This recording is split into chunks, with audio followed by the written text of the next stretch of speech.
Doctor Sarvepalli Radhakrishnan, যিনি আমাদের দ্বিতীয় প্রাক্তন রাষ্ট্রপতি ভারতবর্ষের ছিলেন, এবং উনি রাষ্ট্রপতি হিসাবে নয়, উনি চেয়েছিলেন যে আমাকে যেন শিক্ষক হিসাবে আমাকে আমার যে জন্মদিন, সেই জন্মদিনটা যেন শিক্ষক দিবস হিসাবে পালন হয়। আমরা সবাই জানি এবং তবে থেকে আজকে এই মহান দার্শনিক এবং বিশ্ববন্দিত শিক্ষাবিদ ওনার যে জন্মদিন আমরা পালন করে আসছি।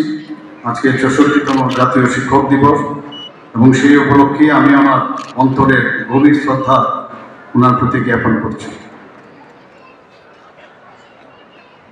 এখানে যারা আজকে উপস্থিত আছেন তাদেরকেও আন্তরিক শুভেচ্ছা ও অভিনন্দন জ্ঞাপন করছি।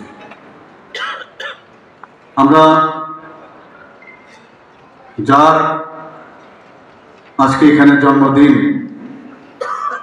পালন করতে এসেছি শিক্ষক দিবস হিসাবে, ওনার যদি ইতিহাস আমরা দেখি বা জানি, তাহলে আজকে এখানে যারা শিক্ষকরা উপস্থিত আছেন তারা কিন্তু আগামী দিন আমাদের কি করতে হবে সমাজের জন্য, সেগুলো সম্পর্কে কিন্তু সম্যক ধারণা আমাদের আসবে। আজকে আমরা যারা এখানে শিক্ষকরা আছে, আমরা সবাই জানি যে আমাদের কি কর্তব্য।